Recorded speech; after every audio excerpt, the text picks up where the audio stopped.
오늘 우리에게 주시는 하나님의 말씀은 먼저 구약의 말씀 이사야 22장 4절 969절 그리고 이어서 골로새 1장 20절 신약 324쪽 말씀입니다.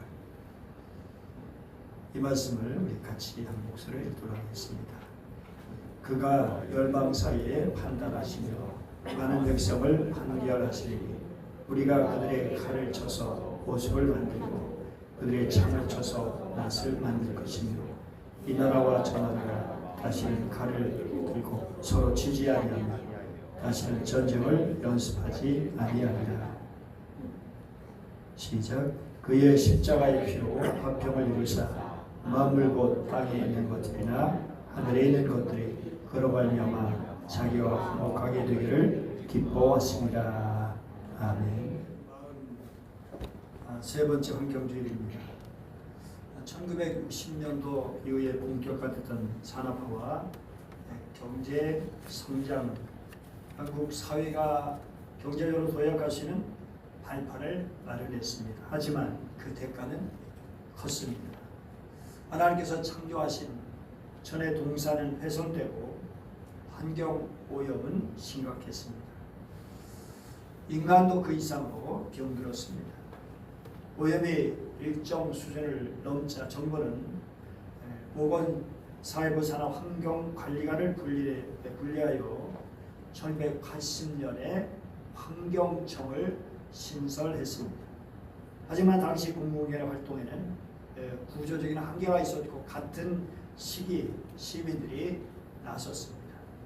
1981년 목사와 신부가 주축돼서 사회학자와 과학자와 함께 이사회를 구성하고 독일교회 지원을 받아서 재정을 확보했습니다. 이들은 이듬해 1982년 5월 첫 민간인 환경단체인 한국공해문제연구소를 설립했습니다. 그리고 환경오염으로 고통받는 노동자들의 삶의 현장으로 들어갔습니다. 그리스도인들은 영혼구를 넘어서 사회의 부조리를 알리고 생명 파괴 문제에 개입한 사건이었습니다. 그리고 이것이 우리나라 최초의 환경 시민 운동이었습니다. 이들은 환경오염과 사회 문제가 소수의 관심사가 아니라 생명을 살리는 하나님의 나라의 운동이자 창조세계의 회복이라고 생각했습니다. 이것이 크리스찬의 사명이었습니다. 이러한 흐름 속에서 1984년 교회협의회와 함께 환경주일이 제정되었습니다. 1970년 스웨덴의 스톡홀름에서 열린 유엔 인간 환경 회의에서 제정한 6월 5일 세계 환경의 날에 맞추어서 한국교회는 6월 첫째 또는 둘째 주일을 환경주일로 지켰습니다. 환경주일은 하나님께서 창조주의심을 고백하고 인간이 하나님의 형상으로 지음받았음을 기억하며 창조세계와 더불어 서로를 돌보고 살리는 존재로서의 소명을 재확인하는 시간입니다. 환경주의는 천연의 아름다움 노래하고 생태 감수성을 살리는데 머물지 않습니다. 하나님과 함께 이웃과 함께 천연 세계와 함께 온 생명을 존중하고 생명을 두고 각 존재가 자신의 삶을 살 수 있도록 협력하는 일, 다시 말해서 생명 살림을 통해서 하나님의 정의와 평화를 이루는 것을 의미합니다. 이것은 인간만이 구원받은 존재로 하나님의 해방의 역사에 참여해야 하는 그 이상을 의미하죠. 생명에 대한 우리의 인식을 확장하고 하나님의 선하신 신교가 삶으로 구체화돼서 하나님의 사회에 참여한 보다 포괄적인, 보다 정의로운 신앙을 요청하는 것입니다. 그런데 우리의 현실은 어떠한가요? 이런 신앙과 점차 멀어지는 것이 현실입니다. 하루와 다르게 지구는 뜨거워지고 있고 비가는 높고 해수면은 상승하며 폭염은 해마다 최고 기록을 갱신하고 있습니다. 폭설과 집중호우, 가뭄, 이런 이상 기후는 삶을 위협하죠. 산불은 인간의 통제를 범위를 벗어나 수많은 식물과 동물의 주거음이 되어 사라지고 있습니다. 작년 3월에 의성 산불로 서울 면적의 1.73배 10만 헥타르의 이명가 불탔고 26명의 목숨을 앗아갔습니다. 의성 산불은 그야말로 괴물 산불이라 불릴 만큼 심각했지만 어느 곳에서도 정말 거기서 죽은 수억의 수천의 곤충과 새와 동물의 이야기는 하지 않았습니다. 어느 곳에도 그들의 죽음을 슬퍼하거나 애도하지는 않았습니다. 그저 소실된 자원 정도로 처리되었습니다. 그리고 우리는 이 사건을 빠르게 잊었습니다. 지구 자연이 훼손되고 인간의 삶이 무너지고 동식물이 고통스러워하는데도 우리는 무감각합니다. 기후위기는 우리 일상생활에도 들어왔습니다. 작년 여름 토마토 1kg이 11,000원, 상추 한 봉지가 5,000원이었습니다. 기후위기로 인해서 먹거리와 생필품 에너지 가격이 치솟는 이른바 기후플레이션이 일상이 되었습니다. 근데 우리는 이 또한 지나가리라고 생각하죠. 왜냐하면 우리에게 더 중요한 것이 있다고 있기 때문입니다. 개인 경제의 안정, 개인의 성취, 여행, 건강, 가족의 행복 등 말이죠. 그런데 우리는 질문해야 합니다. 지구 생태 기반이 붕괴하고 있는데 인간의 건강과 온전한 번영이 가능한가? 인간의 행복과 안락을 위해서 하나님께서 만드신 그 귀한 천의 환경을 착취하는 것이 정의로운 것인가? 창조하시고 보시기에 좋았더라, 보시기에 심히 좋았더라라고 말씀하셨던 하나님의 흡족함이 오늘 이 시대도 가능한 것인가? 우리는 인류 역사상 가장 발달한 문명에 살고 있습니다. AI 즉 인공지능이 인간 노동을 대체하고 지구 하나의 생활권이 되고 첨단 의료 기술은 인간의 수명을 연장하고 암을 극복하고 건강한 삶을 약속합니다. 그러나 동시에 기후위기, 경제적 불평등, 정치적인 양극화, 사회의 갈등, 팬데믹의 출현, 만연한 정신적인 피폐함, 각종 중독 같은 사회 병리적 현상은 심화되고 있습니다. 특히 끊임없는 전쟁과 폭력은 우리 세계를 바꾸어 놓았습니다. 4년 넘게 지속된 러시아 우크라이나 전쟁은 전 세계 탄소 중립의 의제를 꺾어 놓았고 유럽을 비롯한 세계 에너지 안보에 대한 위기감이 고조되었습니다. 이스라엘과 가자, 미국, 이란 그리고 중동 전쟁은 보편적인 인간 가치를 파괴하는 것을 넘어서 폭력에 의한 세계 도래 즉 제2의 시대를 소환하였습니다. 2026년 2월 28일 미국과 이란 전쟁 발발 이후 2주간 발생한 탄소 배출량이 아이슬란드의 연간 탄소 배출량을 능가했다는 기록이 나왔습니다. 전쟁은 인간과 동식물을 살해하고 삶의 터전을 파괴해서 전 세계는 무기력과 공포로 몰아넣었습니다. 게다가 탄소 배출은 수치로 계산될 수 없을 만큼 정말 그렇게 늦추고자 했던 탄소 중립의 의지를 좌절시켰습니다. 의료와 부가 생존과 직결되면서 세계는 안보란 이름의 자국 군비시설 강화에 나섰습니다. 군비업자들을 조합했죠. 지구를 살리고 인류의 종말을 화석을 내신 재생에너지 증설 발빠르게 대응하고 있지만 아니야, 그보다는 원자력 핵발전 발전에 대한 기대에 걸고 있는 이상한 현실이었습니다. 핵은 무기 산업의 다른 이름인데 말이죠. 폭력에 대한 민감성은 높아졌고 세계가 각자 도생을 위해서 방어적 기술로 타인을 향해서 자유롭고 개방적인 마음, 생각에 대한 연대의 가치는 후퇴하고 있습니다. 전쟁과 열악해지는 경제 상황, 에너지 안보와 기후위기는 다른 문제가 아니에요.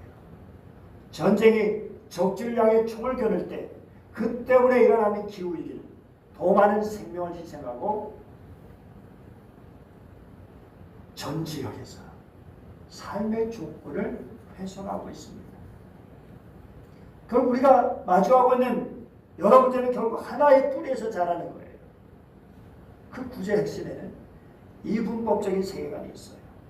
나와 다른 사람을 구분하고 생존을 위해서 타인을 지배하고 착취하는 이기주의 사고방식. 저놈이 없어야 내가 산다.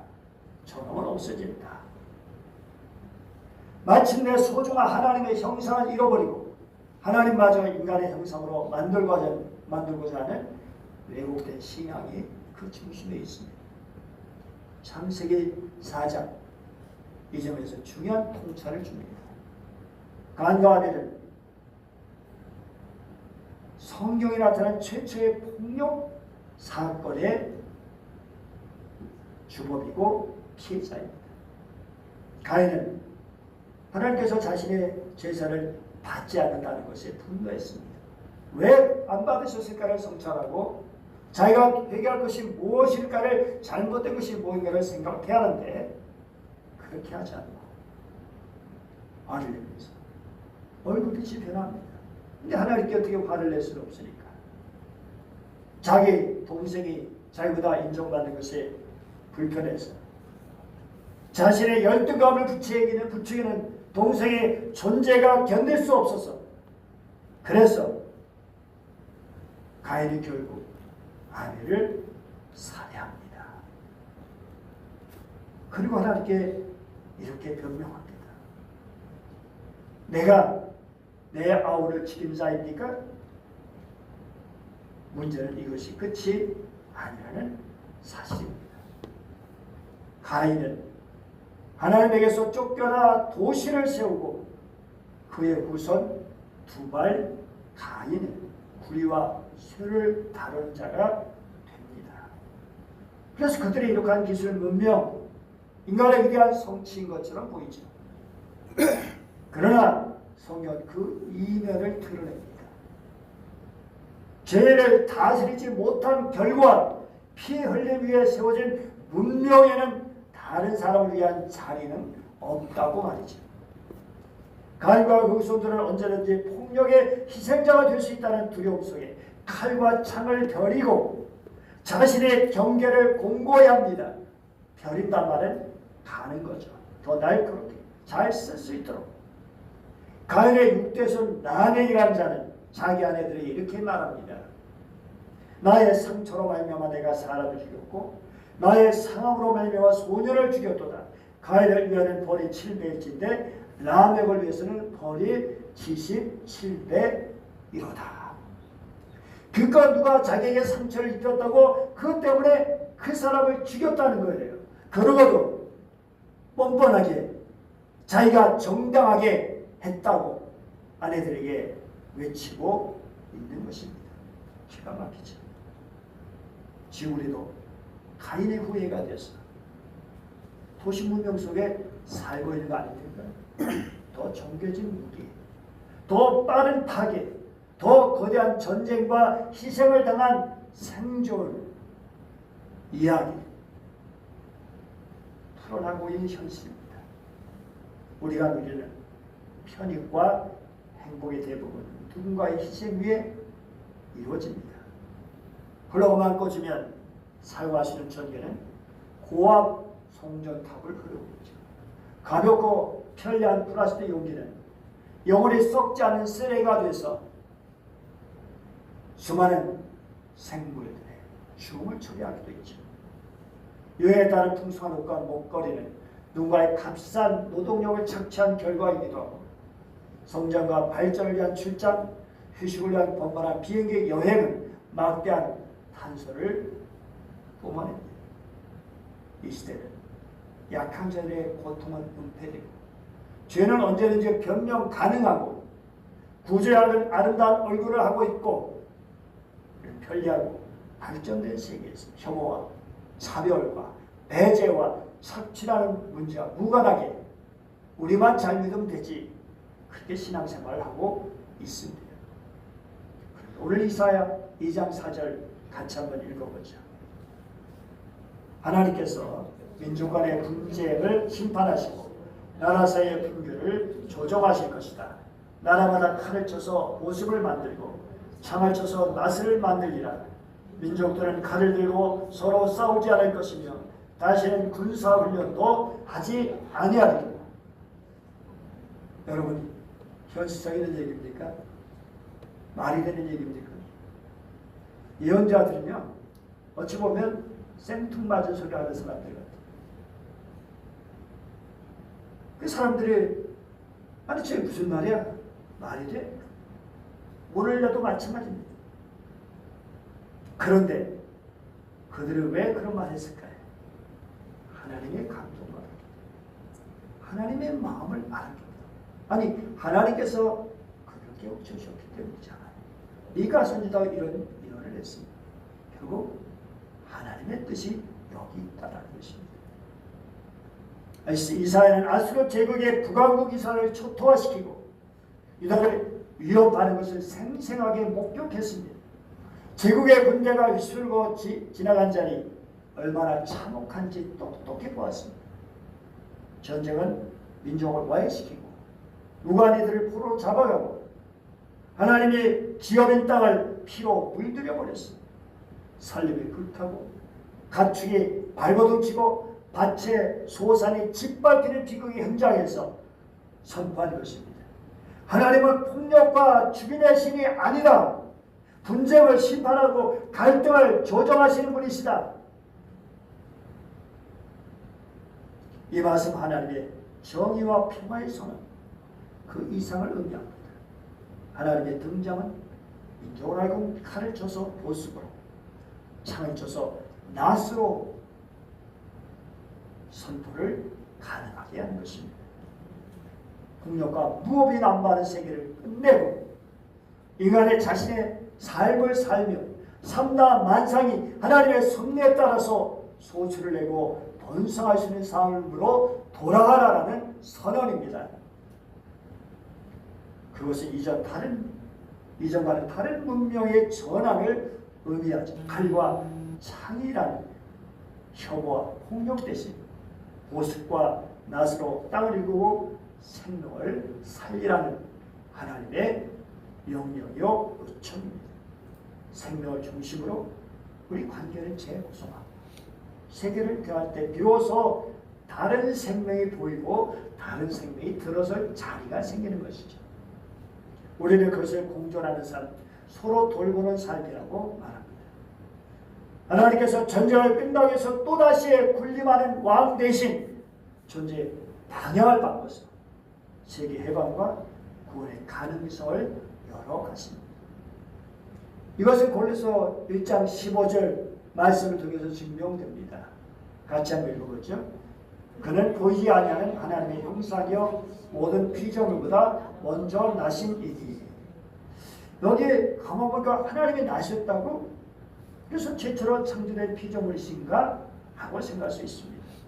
그런데 여기 먼저 나셨다는 단어는 제일 중요하다, 으뜸이 되다 그런 뜻입니다.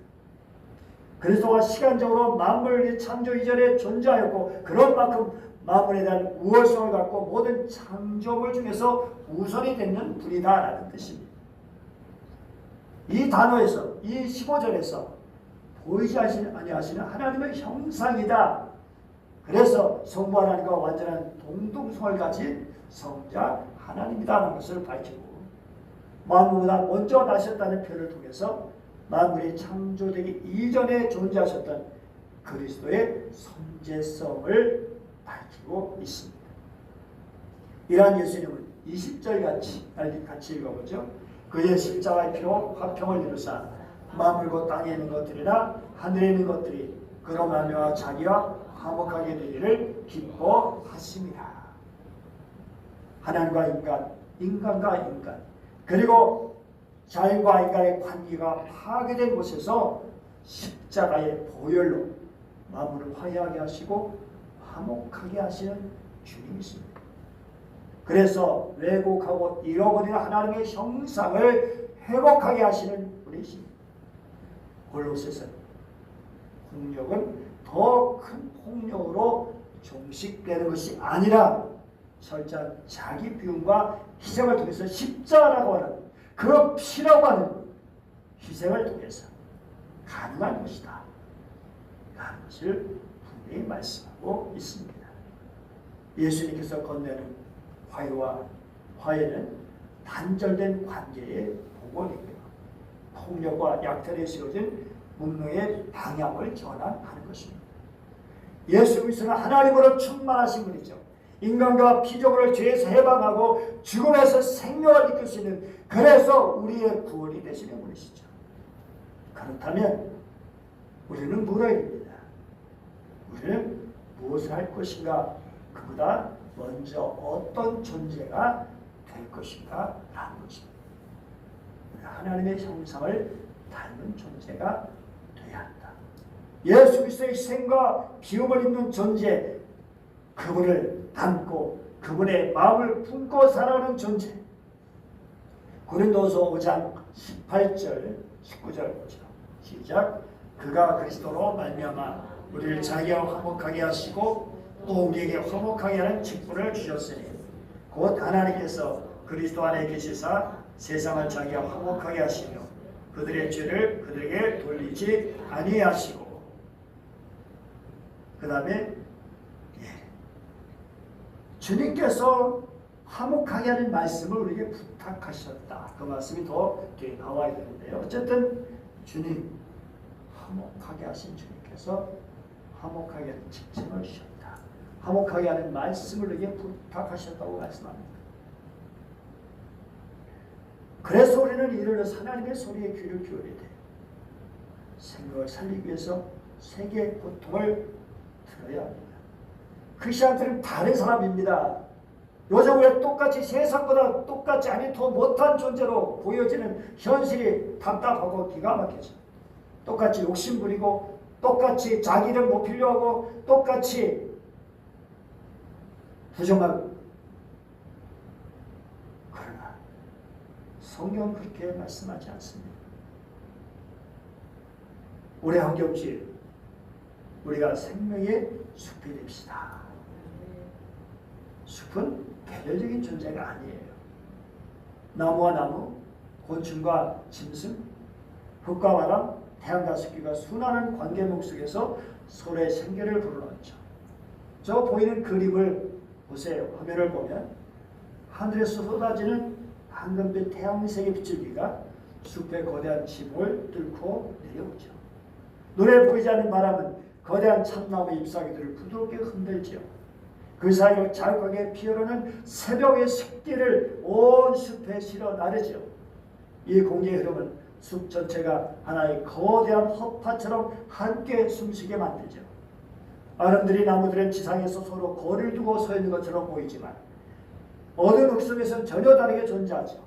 보이지 않는 뿌리들이 그물망처럼 서로 얽히고 설켜서 군균 통해서 영양분과 물을 아낌없이 나눠줍니다. 그건 이 모든 뿌리를 따뜻하게 감싸면서 낙엽과 죽은 생물들을 썩혀서 다시 나무들이 찬란한 녹색의 잎으로 되돌리는 순환의 요람이 되는 것이죠. 꽃주위를 맴도는 나무와 뿌리들 부지런히 날갯짓을 하며 나무의 내일을 약속하는 열매의 씨앗을 맺게 하죠. 그 아래 덩굴 사이로 사슴과 다람쥐 같은 짐승들이 부지런히 뛰놀며 숲의 활기를 더하죠. 이들의 배출한 옹기와 흔적들은 다시 흙 속의 미생물에게 전해져서 대지를 비옥하게 깨우죠. 그러니까 모든 존재가 하나도 홀로 존재하지 않고 보이지 않는 끈으로 엮여 서로에게 생기를 불어넣는 완벽한 조화의 풍경. 그래서 우리가 숲이 됩시다 라는 말은 함께 더불어 숲이 하는 역할, 그 귀한 것들을 가슴에 새기고 우리가 서로를 살리는 서로의 생명의 숲이 되는 아름다운 열매 맺게 하는 공존하는 경쟁이 아니라 순환을 통해서 생명의 질서를 만들어가는 그런 사람이 되자라는 것입니다. 그래서 탐욕과 교만을 지배욕을 내려놔야 됩니다. 혐오와 배제, 불평등을 우리는 깨트려야 할 것입니다. 우리 그리스도인은 세상의 고통과 무관한 존재가 결코 아닙니다. 예수님 하나님의 충만함을 가르쳤던 것처럼 우리의 생명, 우리 또한 생명의 살림으로 충만함으로 이 땅의 고통을 대면해야 할 것입니다. 그래서 하나님의 탄식이 하나님의 흡족함으로 하나님의 생기가 세계 관계 속의 숨으로 십자가의 보혈의 만물의 화해가 되기 위해 우리의 생명의 숲이 되어야 합니다. 오숙과 낯을 들고 생명의 땅을 일구 가는 하나님의 백성들, 세상과 다른 가치관 속에 하나님의 뜻을, 하나님의 말씀을 가슴에 새기며 그렇게 평화로 살아가는 주의 백성 되시기를 축복합니다. 기도하겠습니다. 하나님 아버지 감사드립니다. 손자들 뚱딴지 생뚱맞은 그런 말처럼 들리는 그런 얘기였겠지만 그러나 그것이 하나님의 말씀이요 하나님의 생명이요 하나님의 비전임을 믿습니다. 그러므로 우리가 간직해야 되고 우리가 실천해야 할 것인 줄 믿습니다. 하나님 아버지 칼과 창을 버리는 저들 되게 하여 주옵소서. 위험의 칼, 증오의 칼을 버리게 하시고 하나님 아버지 이렇게 생명을 살리는 농기구를 만들어낸 것처럼 살리는 사람, 함께 더불어 살아가는 사람으로 살게 해주시고 이를 위해서 생명의 숲이 되게 하여 주시옵소서. 간절히 원하며 귀하신 주 예수님 이름으로 기도드립니다.